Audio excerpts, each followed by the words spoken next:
did. I wanted to hear more about the fund that you're working on. Oh, yeah. So Maker, I guess I'll put my investment hat on now. So my job is just sourcing for it. The fund is a really interesting group. It's called Maker, M-A-Y-K-R, and it's maker.net if you want to check it out. But they are an investment fund that focuses on AI primarily as applied to healthcare or science or new energy. They also have a marketing agency that is AI powered. They put behind every investment they make. They put that marketing agency behind the company as well. And they're also building a community. So something similar-ish to the bullpen. It's almost like a mini Davos, where for those two areas, they're going to pull together community around it too. So it's a really interesting model I haven't seen for an investment fund before. So when they asked me to come on and help them source deal flow, so all I do is talk to great companies in AI and science and have them talk to people who write checks. So if you're in that space, holler at me. And I'm James at maker.net for that. M-A-Y-K-E-R. M-A-Y-K-R. M-A-Y-K-R. Yeah, no E. Okay. I also think, just for people to get to know you, you are an ecosystem builder. There are a number of different ecosystems that you are leading. One is called the AAIH, and you have a leadership role there. Yeah. Can you tell us a little bit about what they're doing? Yeah, the Alliance for AI in Healthcare is the industry association surrounding AI in healthcare. It's a group of companies that came together several years ago, along with some academic institutions like Tulane, some investors, some of the people who support that space, and really to advocate for the industry, but also because the industry is going to be regulated in some way, to try and put forth content that ensures people are educated enough that the regulation happens in a smart way that allows AI to continue to be applied to healthcare, as opposed to basically locking it down and ensuring that advances don't happen, because there's so much potential in this space. So from that standpoint, how can Bullpen better support AAIH? What do you guys need over there? It's like you come to the webinars, engage with the members. If you're an investor, invest in those companies. Most of them are young. They're anywhere from drug discovery to digital twins for clinical trials to operationalizing healthcare processes. And many of them are Bullpen members. Maria Pineda's on a panel this afternoon for the AI panel. So just do what we do in the Bullpen. Help support them. If you know somebody they should meet, introduce them.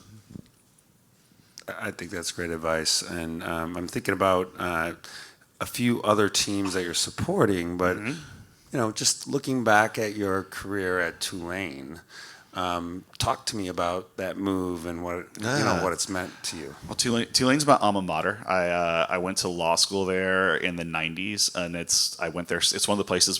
This is pre-internet, so I went sight unseen. The catalog was nice, and they were lovely on the phone.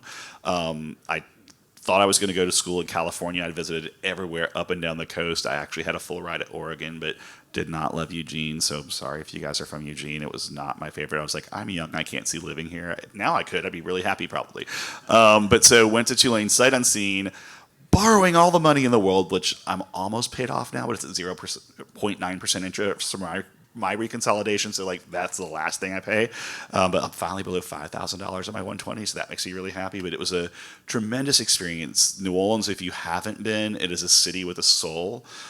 Tennessee Williams has a tremendous quote that we love in New Orleans, that there are only 3 cities in America. There is New York, San Francisco, and New Orleans, and everywhere else is Cleveland. Sorry, Cleveland. But we have that on T-shirts, towels, everything else. But New Orleans is just a place that will pull and draw you, and the people are resilient, which leads into ecosystems, because you have to be resilient for all these things. And when you have a community of people who, no matter what you're doing, will gather around you, it's a great place to try and whether you're starting a company and your company is a bakery or a business or biotech or healthcare or tech, it's a great place to do that. Awesome. So we mentioned this earlier. We're going to be there. Bullpen's going to be in New Orleans in October.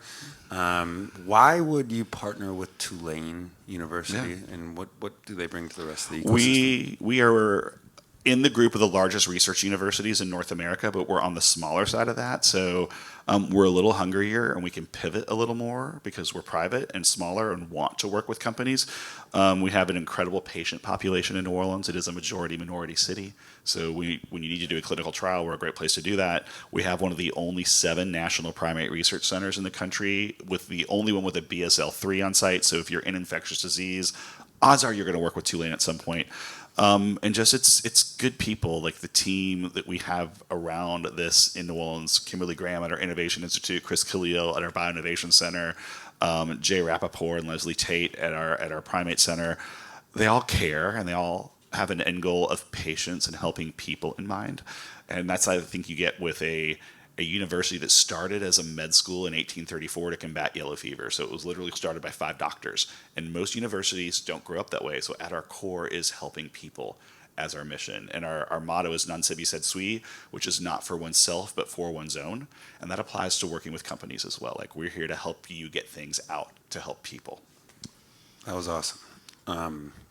And I think everybody feels that from you, James, and I really appreciate your leadership. Bullpen, for those of you who haven't experienced it, it's volunteer-led. James is a founding member. He's a volunteer. He's volunteering today. He's a sponsor. He's a partner. And it was always around this mantra because it fit kind of his leadership style. So We have the same model. It just works. Yeah. yeah, it just works. So as you think about being involved in Bullpen, James has kind of made it his own. He's left his mark on everybody in the program. And I do what he tells me. today, today And we both do what Kaylee tells us, so it works out. it's true. But today, members are taking on forums in the afternoon.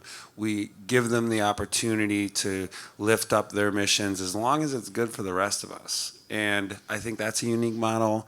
We have a fund that's emerging out of this. Yeah.